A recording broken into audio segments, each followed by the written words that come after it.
Morning, everybody. It is September 16th of 2020. I guess we're about 50 days away from the election and rocking it out. I mean, it's just, this year is like insane. Yeah. I am Jenny-Jaymes Christian, and this is Two Queers in a Truck. And Sorry, Jenny, I had to turn the music off in the truck. Hold on a second. All right, there I we saw go. that. Yeah, I you saw see how that. You're rocking the truck out. We'll see how it works. It looks good though. It actually looks Yeah, fairly natural. It kind of almost looks like I'm sitting in the chair. it's pretty close. The one thing I forgot to do, I know we have a guest on today, and I'm gonna let you talk for a while so I can share it. But I forgot to lift the back seat, the two back seats, to put the guest in. So maybe next time, you know us in technology. So maybe next time because I know you couldn't get yours to work, but you would normally be sitting there on that seat, and then the guest would be right behind us. And I'm pulling the camper. I realized this shot I took, the camper's in the background, but it's sideways. Yeah, it is. I saw that last night when we practiced this, and your brother Philip wished me happy birthday. Hi, Philip. How are you doing? Thanks for your participation. So Jenny, talk for a while because I got to share us. Okay. Here we go. Okay. Basically, this has been an interesting week. Obviously, it's my birthday week.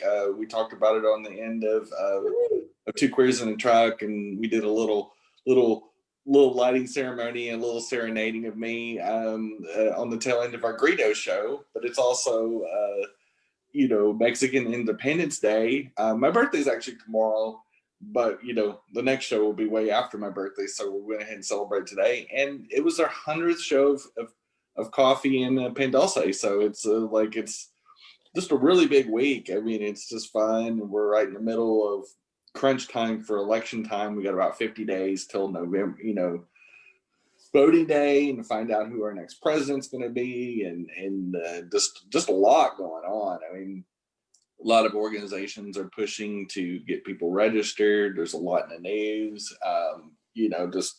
Just a lot of intensity with a election time in September. I mean, so we've got a lot going on. In fact, we even talked about cracking open the baby Trump pinata on the coffee show, and we talked about it, a couple times off camera, and and I've talked about lowering the violence level, especially about our language, how we talk to each other. It's been I heard this thing at the end of a business conference a couple months ago, and the speaker, it's one of the things that he talks about. He does a podcast about lowering violence in America and ending violent language and ultimately trying to ice down or smooth out our differences and not handle them in violent ways, as we're seeing so many things. And we have such a violent history in this country, and I think we're getting to a point where we just can't keep encouraging violence and violence culture. And so, and being somebody that is a pacifist, that is anti-war, I don't want war amongst ourselves. I don't think it ever ends well. It never ends the way people think it will. And, so, and a lot of that stems and starts with our violence of our language and using cursing at people. And so ultimately, long story short, hitting something that represents an actual person, especially on the air after, declaring myself a pacifist, doesn't line up with my values. As much as I don't like the man, and we do have a baby Trump pinata on the show. It's a regular guest, and we have a camera for it and everything. We ultimately did not line up with my values, and I couldn't go against my values, and I need to practice what I preach. So I didn't feel comfortable striking that pinata. It just didn't sit well with me, and especially in such inflammatory times where we saw actual physical violence at the RNC, where anti-Trump protesters fought with pro-Trump protesters, and we saw property damaged, and we're just seeing so much of it in Portland and other places we honestly just don't need any more of that. And as symbolic as that pinata is and how silly it is because it's a baby, it still is cringeworthy enough that I felt like I couldn't do it, and I wasn't comfortable. And it's cute, and I definitely I love pinatas and I love celebrating my birthday. But I'd rather serve it in the right way. And we did that. We had a birthday song, and you know, I had you lit a little candle, and it was great. And I'm more comfortable with that. I think you're muted. I can't hear you. Is your volume down?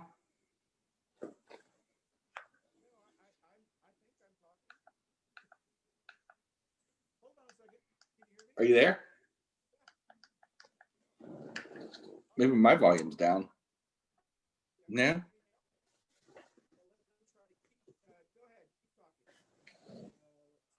I wonder what happened. I can't hear you on my end.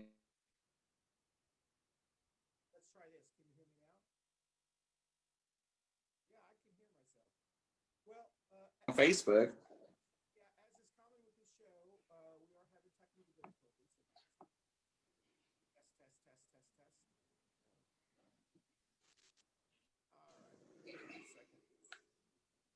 Well, keep talking, Jenny. Okay. Well, anyway, I can just barely hear us, and I don't know why. But I guess I shouldn't have messed with my settings right before a show. That'll teach me. Yeah, see, I literally I can only hear myself in real time, but I'm not hearing. This is a problem. I don't know what I did either. Well, that's okay. Let's see. But I mean, I can barely hear you. But if I talk, I can't hear you. Can you hear me? Okay. All right. Well, we'll go on with the show the best we can. Um, it's been a weird morning. Yeah, it has been. So you can't hear me at all. I can hear you barely, but if I talk, I can. It's real tinny the way you're coming off. But I checked on Facebook and we sound fine. So I guess I Yeah, well, yeah, I can hear you. I'll try to speak up then. okay. So let's see. Test, test, test, test. Let's see if Yeah, it it's changes. come back. I don't know Oh, what happened. I wow. tapped the screen and it came back. I don't know. These iPads and technology's hard for me. So what I was saying was that I moved to the middle seat. Uh, Yeah. so instead of being in this seat, so when the guest comes in, I may have to move over so they can go that way. So yeah, like you were talking about, I don't have a problem hit the piñata. So you know, if when you're not looking, you know, if the candy falls out. But you know, I got you another one, so we can decide how we want to do that one. But so who are we picking up virtually today? We're virtually picking up Gary Johns. He should be on in about 7 or 8 minutes. Okay. And let's see if I've got a message from him. But he is, you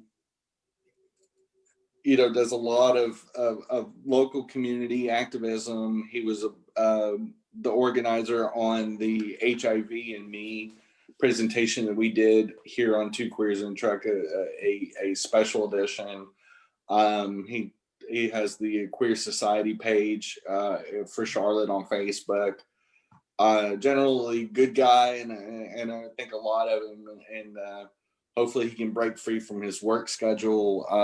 Yeah, and he's going to take his lunch hour and he's going to come on virtually, so that's going to be exciting. So we should see him pop on in probably about 5 or 6 minutes. And in the meantime, we can throw other people shade. You know, and I guess we can talk about the ice thing a little bit. It's crazy. It's I first saw that on Twitter. I Mhm. saw actually Gabe Cartagena actually post about it a day or two ago. I saw him tweet about it. And I wasn't really paying attention because I see little Twitter. I've got certain people that I follow that I'll see tweets come up on my notices, and I looked at it and I read it again. And I was like, it seems surreal. It just Yeah. like with everything else going on in 2020, it's just like, is this real? And then I read the article and I was like, oh my gosh, like it seems real. It's like every news agency's picked it up. I mean, Yeah. it is NPR. You said the NPR picked it up this morning. Yeah, this morning. And it's just surreal. It's almost like every day in 2020 there's another news story that almost one ups the story before. I mean, between the fires in the West Coast and we've had what 70, 80, 100 days of protests, and we of course COVID obviously is the big story that looms over us, and all the stories of possible vaccines coming out by the election, and it's just everything seems amplified this year. I don't, I guess with us all social distancing and not maybe having the stress relievers that we would normally have through socialization, maybe it's made us feel even more overwhelmed. Well, yeah, I mean, it's on the face, it's hard to believe that story, but then this is the Trump era, so it's like it's hard to believe, but there's that but. But we didn't get to say this on the coffee show because we didn't want to talk about it too in depth. But what I was going to say was, does anyone expect our president A, to show concern about it, and B, to be outraged like a normal person would be? Yeah, or even a normal president that said, "I didn't know Yes. that was going on, but I'm going to end it immediately, and Exactly. everybody there is going to be fired or suspended," or like instead, and it's just like everything. The standard response is it's fake news, it's not true. Yeah. And it's like the boy that cried wolf, and at this point I think the wolf is going to eat the boy, because every response, you can't have every response be it's fake news. Exactly. At some point in time, no matter how inaccurate anybody is, like I saw Peter Navarro, he was on CNN the other day, and I forget who was interviewing him, and he just kept saying fake news and fake news, and finally the reporter just said, "I'm just going to cut you off the air," and knock Peter. It would knock Peter Navarro off the air, because he just said, "Look, if he's not going to respond, if he's not going to discuss this like an adult, he just ended the interview," which I thought was really good of the reporter, because honestly, they shouldn't give him a stage. If they're just going to say fake news, the press should just stop reporting them. No, exactly. That was the same complaint that everyone had about Kellyanne Conway in the very beginning of the administration. Why even have her on there? Just have a puppet that says, it's not true, it's not true, it's not true. I mean, I know why they do it, so people will watch, but people who watch sometimes gets upset and they change the channel. Right. And so, if the person is not going to talk about the issue that you're going to talk about, then say, and you're right. I think that's what Jake Tapper, he said, I don't know what exact words, it was like, this is not going to give you 10 minutes. Yeah, I'm not going to give you 10 minutes just to say the same old stuff. I mean, yeah, it was Jake Tapper. If you don't want to answer it, then, why even be on here? And so, and that's the point. I mean, the point is, it is not necessarily to ambush somebody, or when we have guests on the show that maybe have a different point of view that you and I don't share the same point of view with, like with Republicans and Libertarians, for example. It's not about ambushing them. It's about, having a dialogue and having a discussion. And most of our guests, to their credit, have actually always answered the questions, even if they're hard questions. It may not be an answer that I agree with, but at least they answer it. So the only person I probably would never invite again, unless y'all overrode me, would be Richard Rivette. No, there would be no need to bring him back. That would be a person that I would confrontational. I'm pretty, let's just hear everyone, this. But he was just a dick. I mean, and not only a dick, but just a crazy dick. Yeah, it was just the best parts when he said he wasn't white, And I'm like, okay, well then you're white passing. I mean, like, you look pretty white to me. Like his skin tone is no darker than mine, and I have a percentage of Native American blood in me. Yeah. Like my mom, she's tan in the winter, so Yeah. she's got a lot more than I do. I definitely, my skin tone and my eye color is more European, like my dad's, and but I'm not going to go in there and say, well, I'm not white either because I'm 1/16 or 1/8 Native American or whatever. Yeah, no, I'm predominantly white. well, I'm white passing. I got well, white privilege. well, he was trying to say that because it's the talking points of people who are trying to undermine. The argument is it's people who are against like Black Lives Matter and stuff like that, and they try to throw this argument. I don't. It's an argument that I'm sure like they practice with other people of theirs. Like they call Black people racist. They call other. So they try to turn the table on them so that way it deflects the focus on them. And it's a silly. I know you are. What am I? Kind of argument.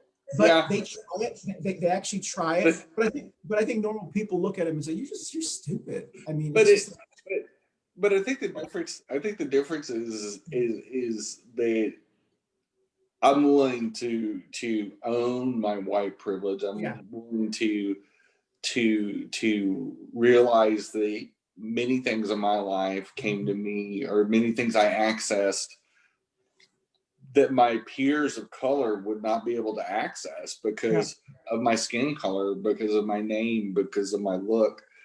That I look at even the transgender population and trans women of color have an inordinate harder time getting jobs and getting places of residence, and suffer violence at much higher levels than I do. And so it's one of those things where it's not a real hard thing to do to admit that white people have privilege in this country. Like, you're top of the food chain. Well, because of something you were born with. It's I didn't earn my skin. I didn't right before I pop out pick my skin. My skin was predetermined for me. But but when we're dealing with people like that, and that's kind of one of the reasons that I would probably not ever invite him back on again, was because you could just tell just in that brief time period. We always talk about all kinds of things, but I'd never been. I think I've seen this person before, maybe at a debate or whatever, and I thought he was kind of cuckoo then anyway. And but he was cuckoo in eccentric kind of a way. I didn't actually get to sit next to someone that was kind of cuckoo. And when he was talking and saying the stuff he did, it was almost a dangerous cuckoo. In that he actually doesn't even know. There's some people that just act a little, or you use the word performative. They're like I don't think Jeff Scott is crazy. I just think sometimes Jeff Scott says different things just to create reaction from him. Someone like Richard, he tries to be. Jeff Scott's more of. First of all, I think Jeff Scott's a very intelligent man, and he does articulate some very, very strong points. And when he does take a stand, it's usually well thought out. Like he has a very strong opinion, a very well-educated opinion, and he's not always wrong. And there's some things that him and I definitely agree on. We're both anti-war. Jeff Scott's very anti-war, for example. Very, wants the military downsized, which I do too. I just don't think we have the money for it anymore, and it's really not necessary. And so there are a lot of things. Whereas I feel like with Richard, I'm pretty sure we don't agree on anything, probably not even the color of the sky. And, and so there's just some people, he's on that list of people I would assume not do the show with. So he's one of those persons that outside of that environment, I wouldn't want to hang around. No. Whereas counter, because we had Kyle, we've had Kyle on the show several times, and there's a lot of things that Kyle and I don't agree on too. But the difference is, for the most part, Kyle will acknowledge the differences and has a good sense of humor about the differences. and is very contrite and very, very humble, and and has been a good friend of the show too, and been very supportive. And I think that's one of the big things. And many of our Republican friends and neighbors that we've had on the show have been very supportive of our show. And just because we disagree on many things, does not mean that we can't have civility between each other, which lowers violence, which lowers understanding. We all don't have to agree on the same issues, as long as there's not hate involved. The only thing that I will not allow, and I know you won't either, is hate towards something that's somebody can't change, like your race or your sexual orientation or your gender or anything like that. If you hate on people for that, we're done. That's what I actually think someone like Richard, because of the brief time we were here and how he justified his thinking process and his thinking, he's the type of individual that would sit there and say, Black lives, well, all lives matter. In his warped mind, he would justify his comments, and he would actually convince himself that he's not being racist or bigoted. And I'm sure we're not the first person who's ever told him that. And so you can tell, and you and I are pretty good. We try to be a good sense of not judging, but acknowledging someone just because what we've done professionally in the past. And you don't have to spend a lot of time with someone, especially when you first meet them and they're trying to be, if that's their best behavior when you first met them, your natural instinct is to say, God, if that's their best behavior during, that was his on-camera personality. Exactly. Which, if that's there's things that you and I have said to each other off camera that we would never share, because we fight sometimes like siblings. I mean, we had a nasty fight about 2 weeks ago, and and we have never talked about it since then. But we got pretty mad at each other on that behind the scenes call. In fact, that week I didn't come onto the show. I was so upset. It happens, but our behavior on camera for the most part, at least more me than you. I mean, you're bad on camera sometimes, but most of it's to be facetious, to make a point, and we usually laugh about it. We usually joke about it. We usually just like siblings, we punch each other on the arm and then we get over it. But our intention's not malicious, and not that I think he just one of those people that you go, I could see why maybe he's not supported by the Republican Party that much. Just call me kooky. I mean, I feel like even his own party thinks he's kind of out there. Yeah, because you don't see him interacting much at Republican functions, and whereas you see Kyle involved with a lot of things. I believe he was a state delegate. We can ask him next week when he's on the show. But I know that Kyle's heavily involved with his party, the same way Matthew Ridenhour, is involved in a lot of Republican functions and gone to things as a Republican representative. And those two guys, for example, they've both been on the show. They both are fans of the show. They both have been very supportive of the show. They're both staunch Republicans. They don't apologize for it. And I value that. And they're also very honest people, and at the same time, I've interacted with them personally, and neither one of them have had a worthy moment with me to where they misgendered me or treated me bad or showed disdain. And, so it's one of those things that you can be conservative and still get along with a transgender woman or a Black woman or a Latinx woman or a Latinx person. The courtesy goes a long ways, and vice versa. I have respect for Kyle. I like Kyle. I like the fact that he tries to reach out.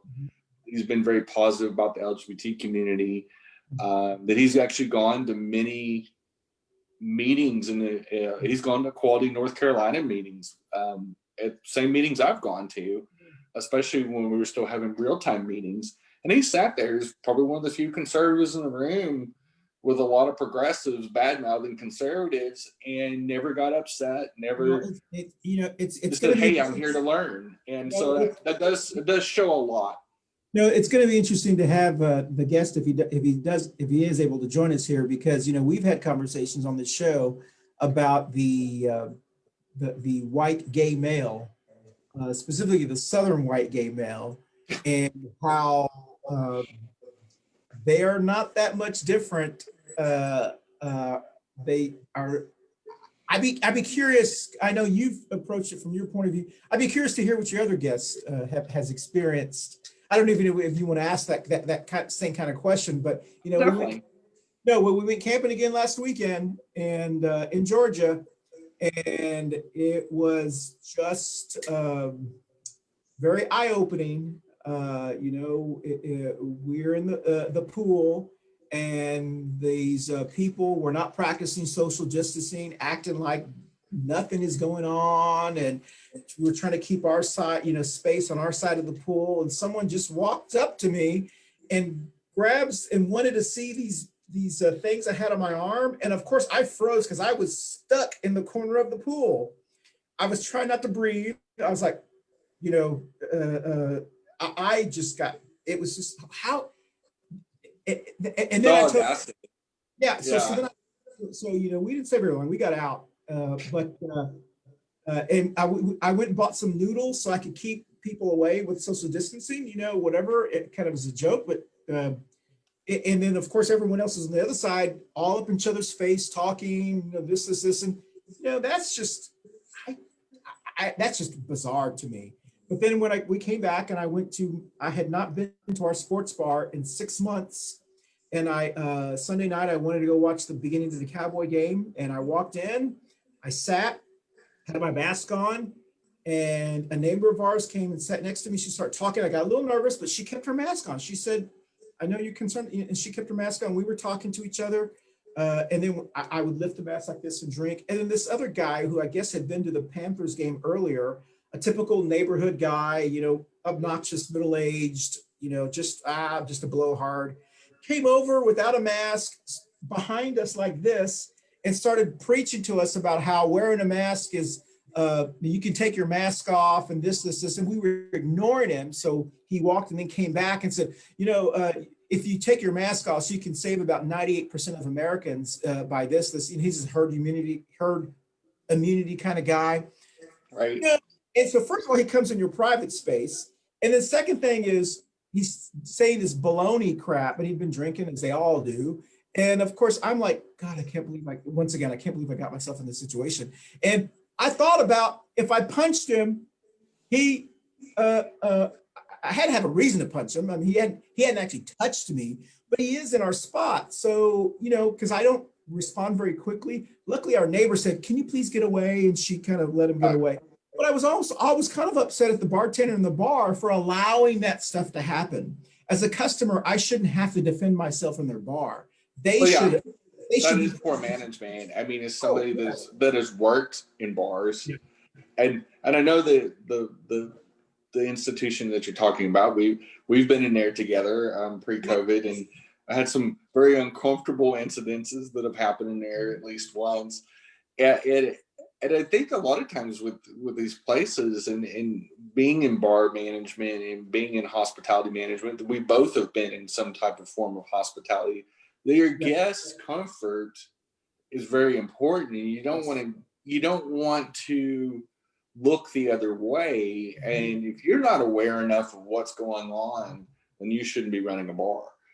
You should have your head on a swivel 24/7. And I've worked security in a bar. Let me tell you, at any one time I knew what was going on in the whole place. Like you have to, because you do have people that get adult beverages in their deal, and with a lot of privileged white males, cis white males, whether they're gay or straight, they have a lot of the same behaviors. We saw that at the RNC, where the gay male Republican was battling with Dirty Santa Republican, and the Dirty Santa was calling the gay male so many horrible things, and then of course the gay male was weighing back in and was attacking Dirty Santa. It was two white privileged Republicans, and the only thing that separates them is their sexual identity, and just battling each other on camera. I know it was not funny, That was a But it little was, funny. yes, it wasn't funny, but it was funny. It was funny to hear this. You know, I'm even hesitant to call him a Republican. I just call him a Trump fan. Yeah. So I was a so Republican. yeah, but he also Trump fans don't even like other Republicans, but he loves Trump, and because he thinks like moderate Republicans and stuff are too like he wouldn't like Reagan because Reagan was about immigration, you know, about treating people. The Trump people don't like that. They're kind of bigots in many ways. I don't know if they're racist, but they're But bigots. do you think? And see, this is a point that you and I Yeah, differ from. I think Trump fans are true Republicans. I think that's the way they've always been. I think that the party has always kept the crazy down to a minimum and have always kept it under grabs. And I think I think they're just feeling enabled because Trump is just, yeah, he is the loudmouth at the bar. Trump yeah, is the loudmouth at the bar that gropes yeah, women and gets into your personal space, gets into your personal yeah. business. That's who Republicans really are. And but they just feel empowered now. They go, well, he does it, so we can, you Yeah, know. I mean that's a good point. I guess I what I was going to say was the humorous part, even though it was humorous, but it wasn't humorous, was the dirty Santa calling him the F word. You know, you F, you know, you have this, and you're just a this, and then him going back, you're a bigot. You're a this. It was funny to hear a Trump fan who calls other people things, telling this person clutching his pearls, going, "Oh, you're being mean to me." So in a way, it showed you. I don't know. It was just I've never seen that before, and that was very interesting. And I'm sure that the Trump fan or that person, uh, obviously, it's not the first time this person has experienced this kind of stuff so openly. He's been taught. It's kind of like the log cabin Republicans. They know they're not, they're talked behind the time, but Of with course. evangelical conservatives.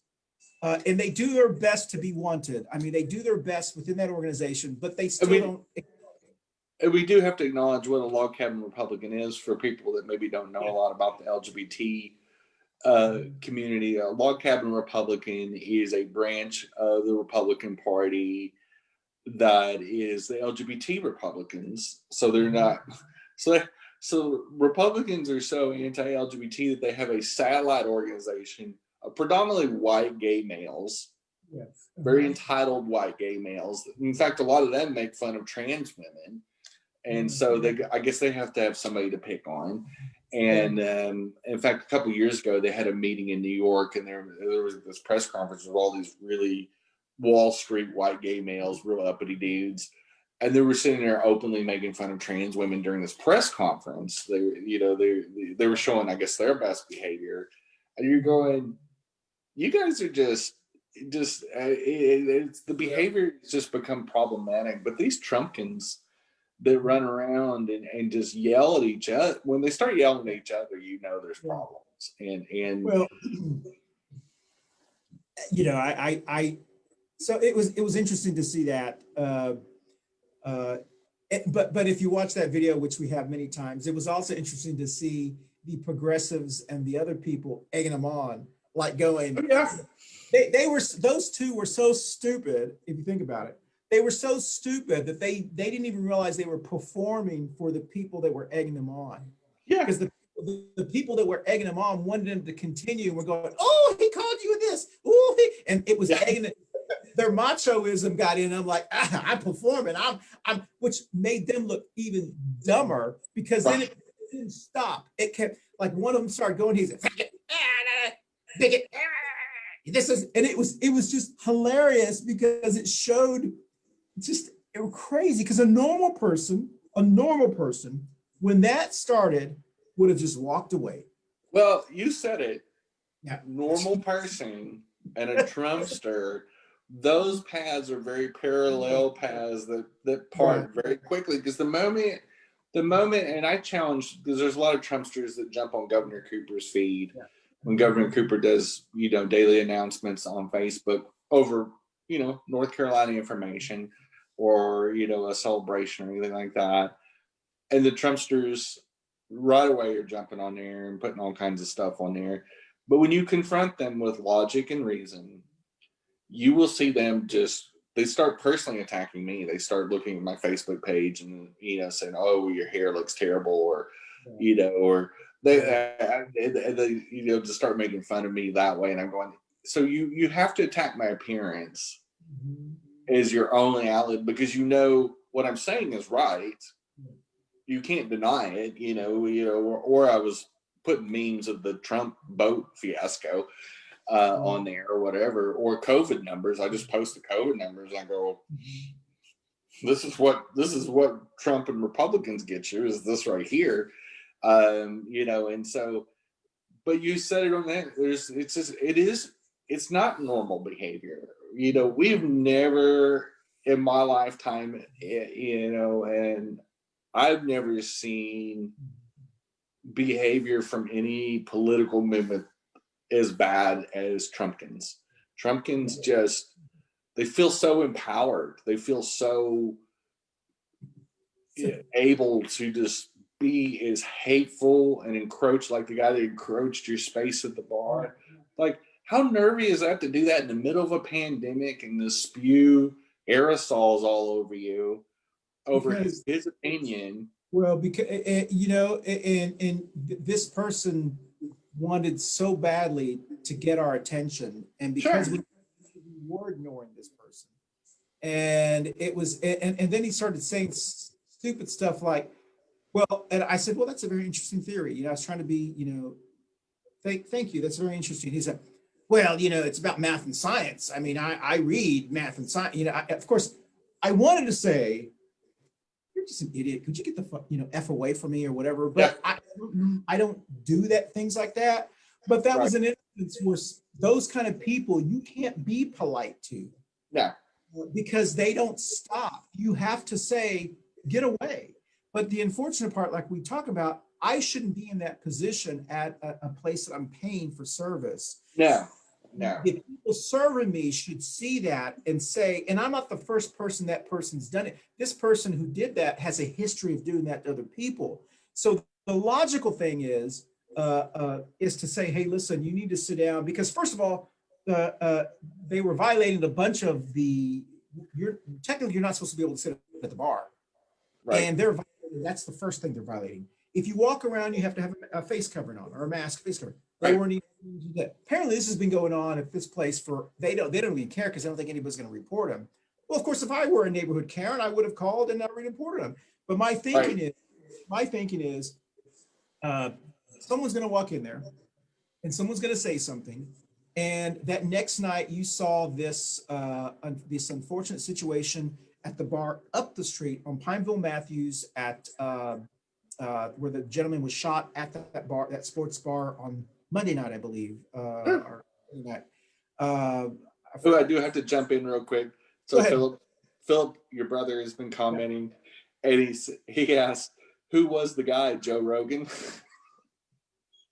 It's like one of those types. It's like, one of those, just, it was just silly. I was going to read you this meme that someone posted, which I thought was just hilarious. It was a meme that someone that posted. Let's see if I can find it while you're talking. Let's see, Facebook. Here. Well, that's just hilarious. So Philip wished me happy birthday. Thank you, Philip. I appreciate it. I want to acknowledge it on the air. We haven't had any other comments besides Philip today. He also, I guess because I was talking about being partially Native American, but just like a slight bit, he goes, you and Warren. And then he put LOL. He was laughing. Of course, Philip's pretty funny. So for people that don't know, Philip Cano is Christian, my partner in crime's brother. And so he watches from Texas, and we always appreciate his commentary, and of course, everybody from the Cano family watching and participating in our show. So someone posted, I can't wait till Biden wins so I can roll around town with my Biden hat, my Biden shirt, 2 big ass Biden flags on my truck, and a suck it Repubs bumper sticker.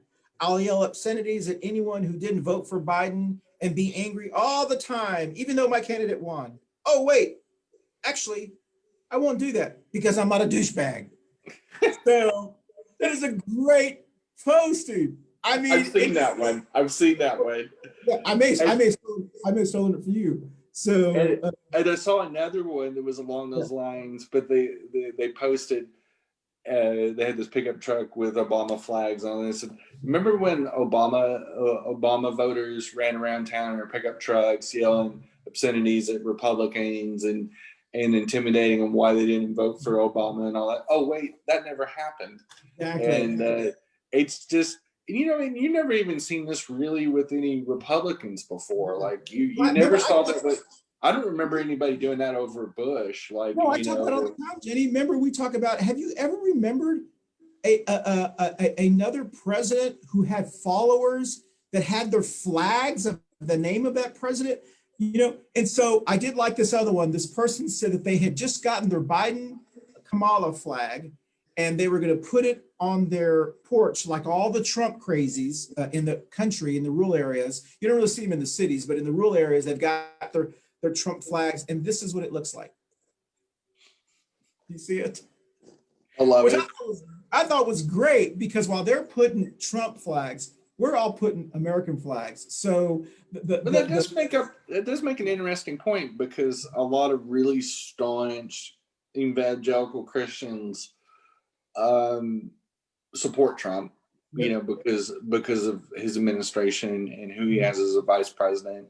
And so it's an interesting question about worshiping false idols and all that. And you see these evangelicals basically worshiping not only the American flag, but also the Trump flag. And you saw it with the boat parades, especially the boats that sank, and they had all these top-heavy flags everywhere.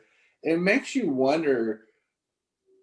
It's almost like a version of idolatry. It's like we put Trump on this huge pedestal, like they worship him, and it's just like, I don't know. As somebody from the outside looking in, as a non-conservative person, as a very progressive liberal person, whatever you want to call me, I just see it's very bizarre. It's almost a worshiping. Let's put you on an altar type thing. Well, we've said many times that it's there is a certain type, and I know we can't generalize all the time, but I believe that especially in the country, in the rural areas, in a lot of those houses, the Trump flags have replaced Confederate flags because they can't put Confederate flags out anymore. So now they're using the Trump flag as kind of a symbol that, I'm still going to be able to do, whatever. But a lot of these individuals, it really, I just think that, and that's probably one of the reasons they get angry and angry, because people like me kind of call them out. I don't want to say call them out, but say, if that is your life is so shitty that this is your actual, this is your one mark you want to leave the world, is that you're a Trump supporter. I mean, the mark is not, I've raised great children, I love my family, I whatever normal traditionally, there are people that are fanatic Alabama football fans, but these people don't even have colleges are apparently those kind of allegiances. So they have made the decision, this is going to be their legacy. Honestly, it's become such a, like you said, a fanaticism. Instead of pulling for Alabama or Mississippi or University of Texas or any of the great institutions of America, they're fangirling over a politician that, quite frankly, we've seen his history and the way he treats people that have worked for him. And he probably wouldn't even pee on you if you were on fire type thing. And Trump doesn't care about anybody but himself. But these people think that he actually cares about them. And we've seen him like matador people after he's done with them, or if they turn on him, he destroys them. And I'm going, man, you don't realize he could care less when he goes out of office. Yeah. He's not going to be done with you. You He's not know, going to, yeah. he's not Well, going to be a champion for poor conservatives. He's not going to yeah, go out there and try to help any causes. He's not going to be some kind of hero. He's going to go to his next glossy thing. I mean, unless of course yeah, he goes to prison, which is a yeah, possibility. But let's yeah. say he doesn't. Let's say he dodges all the charges. They're going to He's be not going levied against him. But he's going to go to the next glossy thing, the next shiny object. He's going to go back to his reality show. He's going to go back to a to. TV show because it's all going to be about him and his hair and his spray tan. But Well, he's not going to be worried about. He's not going to be worried about Trumpkins. no, no, no, no, and that's why I keep saying that these, he's ramping up on his campaigning. The next couple of the 50 days or 50. How many days are there?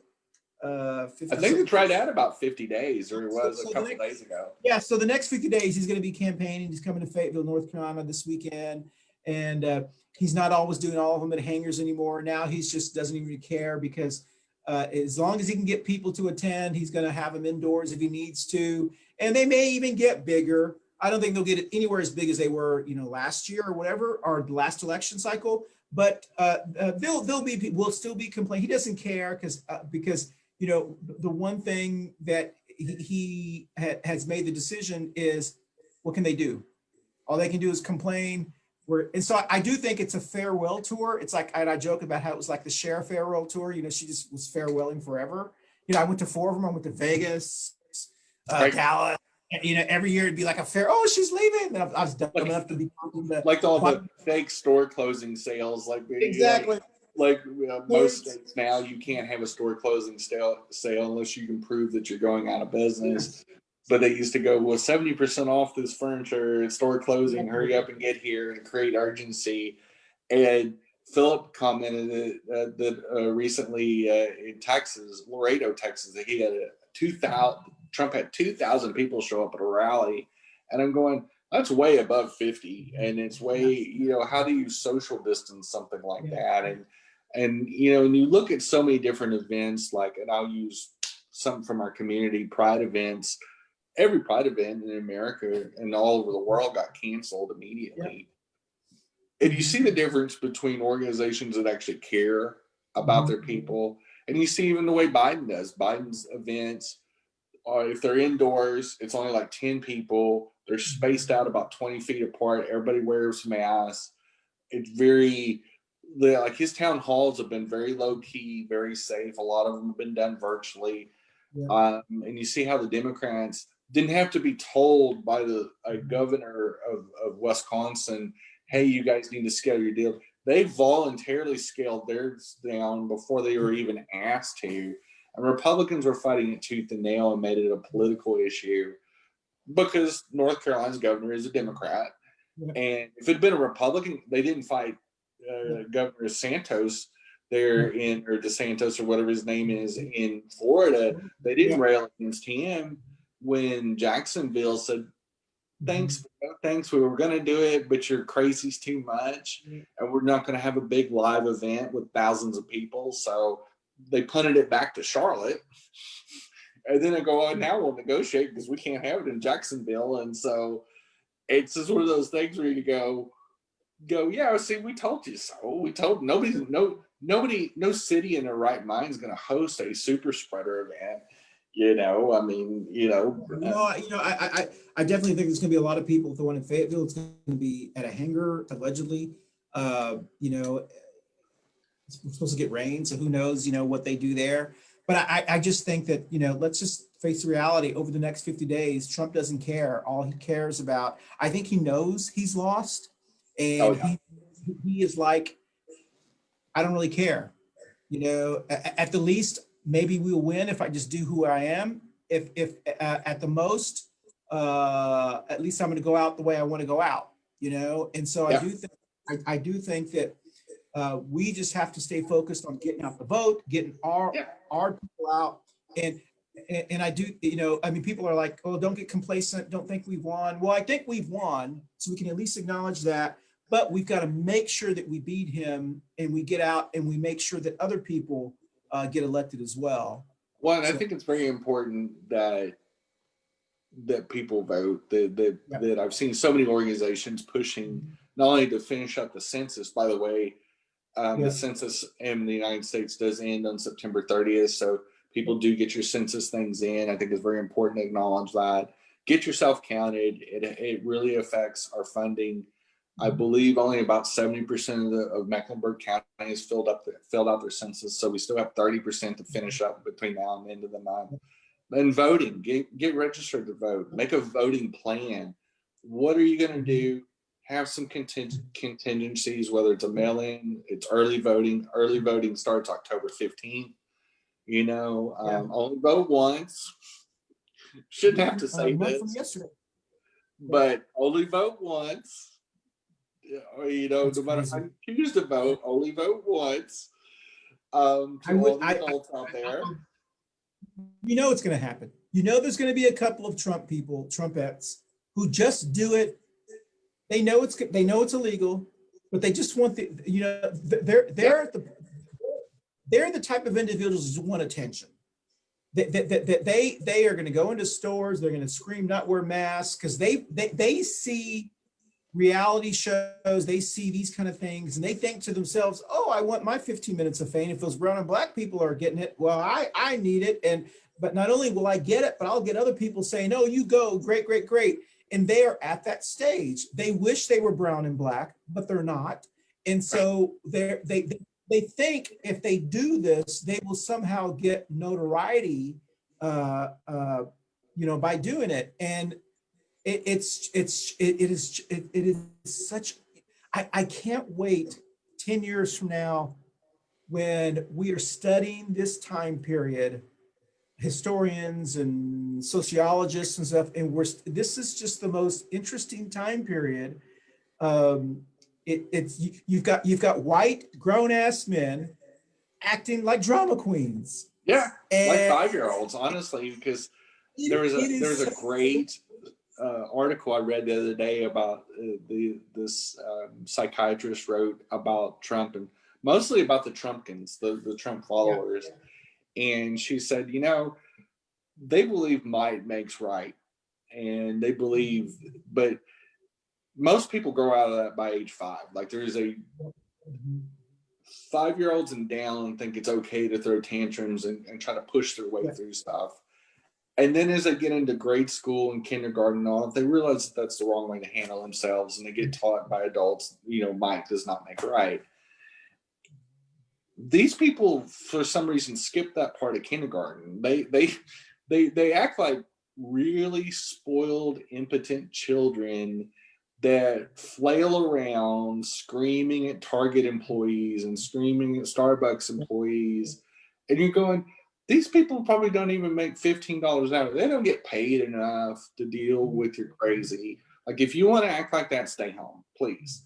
And, to all those people out there that think it's okay to yell at service industry employees, it's not. It's a hard enough job putting up with your drunk ass. We definitely, as somebody that's worked in bars, I could just tell you, if you're going to show your ass, stay home, please. You record it, put it on YouTube, make a fool out of yourself on YouTube, but don't do it in public. Don't attack Target workers. Don't attack Walmart workers. Don't you think,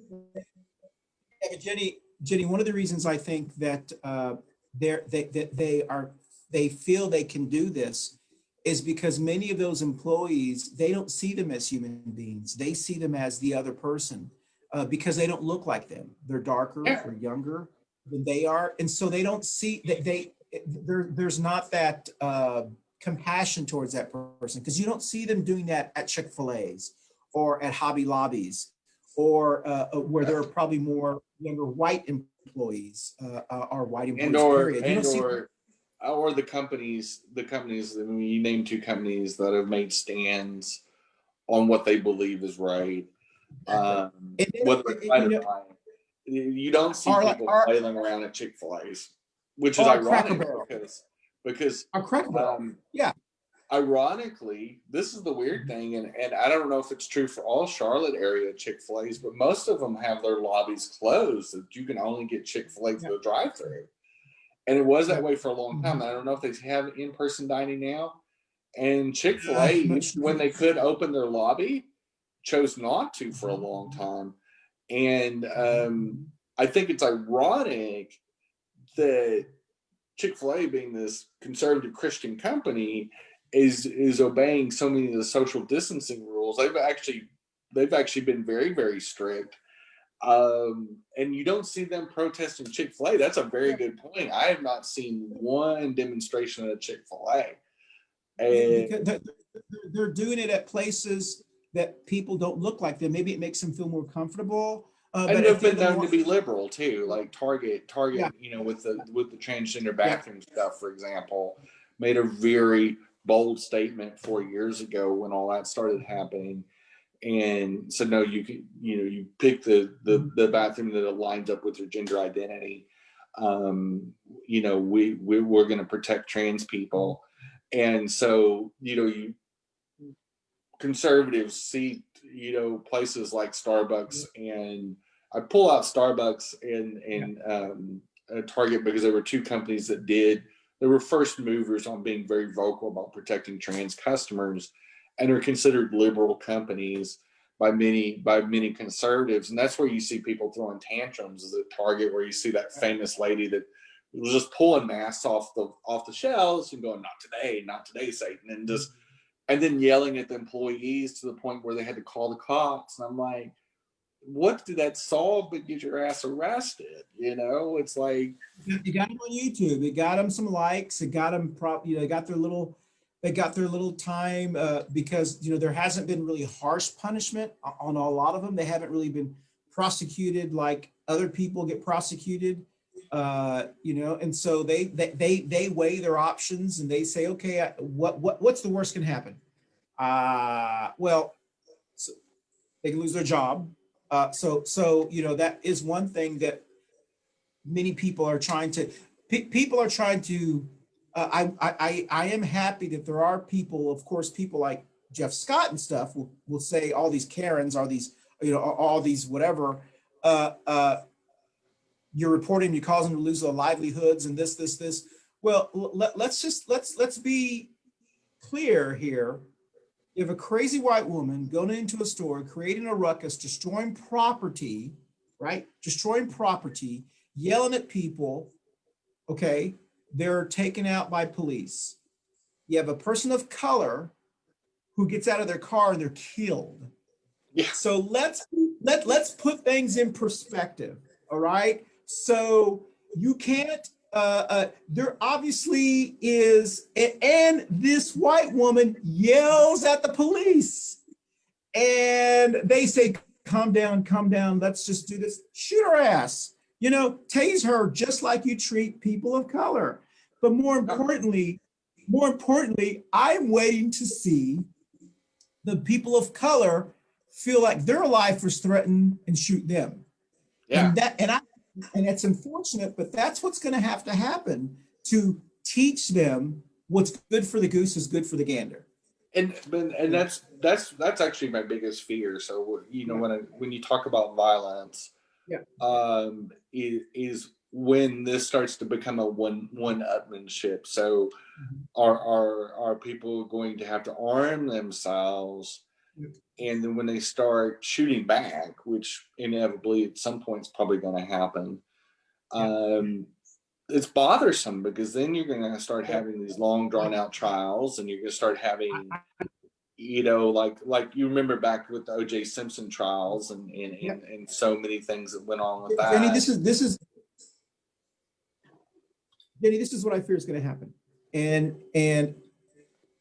about the vast majority of people of color who have survived this Trump craziness, this Trump era, this Trump harassment, are going to forgive people. We're going to say, let's move forward.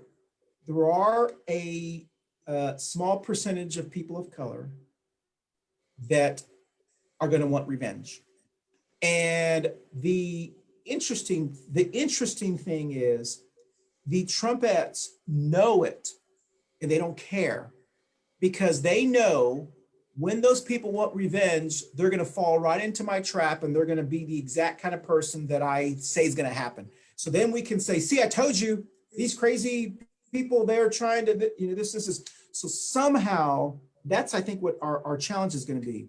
When Biden wins, the majority of people are going to say, oh, let's move towards reconciliation. There are going to be some people that, for whatever reason, who have seen the proverbial knee on their neck and see that neck. And the reason I say this is because we're not anywhere in a comparison, but you have to look at South Africa. When the apartheid finally ended, the push was for reconciliation. There was still a part of that population that said, I'm sorry. They knew that change was coming, and they still had their knees on my neck. We want revenge, and there are people who are going to want revenge. That's, I think, going to be the biggest challenge for us: is how do we change that energy towards revenge to, and that's going to be a big challenge, because there are, and as a person of color, obviously I don't want revenge, but you also think there's a little part of you that says those Trump people, those Trumpets, they know they have lost the election. Yeah. They know they've lost. And if they continue to harass and racist and do these kind of things, whatever comes to them comes to them. And you would think a logical person. That's probably my biggest fear. Obviously, and you see like Antifa. I think they shot a Trump supporter. I believe the Trump supporter passed away last week or a couple weeks ago, and you see this whole ugliness, and I don't condone it, and neither do you. Neither one of us want to see violence. That's my biggest fear, is like, oh, we won, now let's go get them. Now let's go round up Trump supporters. Let's go find every house that has a Trump flag, every car that has a Trump sticker, and go, well, we won, and the spoils of war is we're going to go get you. Yes. And we're going to go, it's payback time. And that's the wrong mentality. Because that's how the Trump. Yeah. Because that's the whole basis behind the Trumpets' philosophy. We won. Elections have consequences. We have the right to act the way we want to act because we won. And we're going to win again. Now, they know they're not going to win again. So you would hope some of them start to pivot, start to backtrack, but they're so afraid now because they put themselves in such a binder that they don't have any choices now. All they can do. And so it's going to be very difficult for them to, in the employment arena, those who still have an opportunity, because we're going to be looking at their social media. We are going to be I think what's going to be fascinating once Biden gets inaugurated in January of 2021, I want to see how many conservative, I don't have any conservative friends on Facebook. So the ones that I see pop up, I go ahead and delete them. I rarely keep them. Yeah. But the few Trumpsters that I will be able to see, I wonder how fast all that stuff is going to come down. Like how fast many of them are going to start deleting all, because you can go back and you can delete all that off. Yeah, that's gonna be. I think we'll have some, but it'll be interesting to see how much they come down, and it'll start to happen right after the election, and then you'll get a little pop up again because the reality is it's regardless of how much Trump wins or loses. I'm sorry, Trump loses, you're still going to have one or two fringe people who get elected, whether it's at a state who's one of the conspiracy persons, whether it's a congressperson who gets in, and so they're still going to have the little heroes, the Michelle Bachmans, they're going to have those kind of people. They're going to carry them over the next couple of years. They'll still have the little heroes to follow.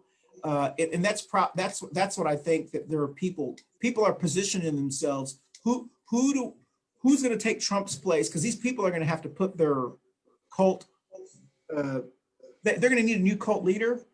Who's that going to be? And because, like I said, they can't have normal leaders. They have to have some well, they'll still have Fox News. They'll still have Fox News trumpeting the crazy stuff. And Philip made a point. He said the Antifa guy that shot the Trumpster. was a white guy, and there is a lot of white people in Antifa, and I know a lot of trans people that are in Antifa and post about it all the time, and there is a lot of violence coming from that movement. And what I hope, and for all my progressive friends that are Antifa, you know, I hope cooler heads prevail in that movement. You know, when I see somebody that I know personally post about violence, I tend to distance myself from them. I don't. I hope there's going to be more people like you and I that see the long game. There's a big picture. We've got to fight a climate crisis. We have a COVID crisis. We have a lot of things we need to heal in this country. There's a lot of things we need to redirect that energy deal, and we definitely don't need to be. We've got a lot of things to do with equity in changing how people of color and how police. We need to shift resources more to counseling and social work, and take some of that funding from police departments. We need to scale back the militaristic responses, the shoot first, ask questions later type responses. Those don't need to exist anymore. Civilians don't need to be shot or harmed or you have chemical weapons used on them. And in a true free society, like, we need to reevaluate how we do things, and hopefully with President Biden, we'll see that change. Yeah, I think, you know, but you know, we got 50 days left. We all need to get out and do what we need to do to vote, and go carry 5-10 people to go vote, and encourage people to go vote. I think, you know, at this stage of the game, I know that Ruth had mentioned very briefly that Hector, they're trying to register the people votes. At this stage of the game, you just got to get the people who are registered to vote. Right. That's, you know, we got to get those people to actually show up. Registering people, if you have not registered to vote at this stage of the game, you're probably not. I'm not going to spend my energy and effort on you. Energy and effort on people who are registered to vote, and then we'll worry about you, you know, later on. So I don't know. We'll see. Hey, we run over. Way over. I'm sorry our guest couldn't join us today. Oh yeah. So, well, you know, and people got to work. Yeah. So yeah, he might have gotten tied up at work. So next week we'll have Kyle Kirby on if he can make it, and I'm sure he will. We'll have all the virtual chairs ready, and I'll send them we'll get it all done. But you have a good birthday tomorrow. What are you doing for tomorrow for your? I have a meeting, or a virtual meeting with Pride in the morning, and I'm going to be doing yoga with somebody first thing in the morning. So I'm going to be getting up early and going to yoga at 9 in the morning. But I have no evening plans at this point. But so probably by about 1 o'clock, I'm going to be fairly free. But yeah, I'm gonna start my day with two things I really want to do. Julie Ghazi that owns Pure Pizza and is a yoga studio owner, has invited me to do yoga with her, and so I decided I'd like to do it on my birthday. So I'm gonna be doing that first thing in the morning. That'd be cool. We'll stretch. Yes, it's good. I got to get these joints moving, considering how old I am. You know, being 29 is tough. You know, again. No, it's 21. It's your 21. 21. It's your 21st. 21's a hard sell, because that would mean I was 20 up until this point. Yeah. It's your anniversary of your 29th birthday. So yes, I think I can sell 29 maybe. Yeah, I just want to be stuck at 33 or 34. Yeah, mid-30s is a good age. Like, I wouldn't mind being 35 forever. Like, that would be 35 was those were 33 and about 35 were some good years. 40s were good too. 50s have been good, you know. We'll see. 60s, we'll see how that works out. Well, happy birthday tomorrow, and we'll talk tomorrow. But everyone who's joined us, thank you so much. And Jenny, it's been great talking to you as well. I guess we will end the show. If you'll hold on. Jenny, stay on so we can make a promo, okay? Okay. Bye. Oh, get my car seat. Hold on. This way.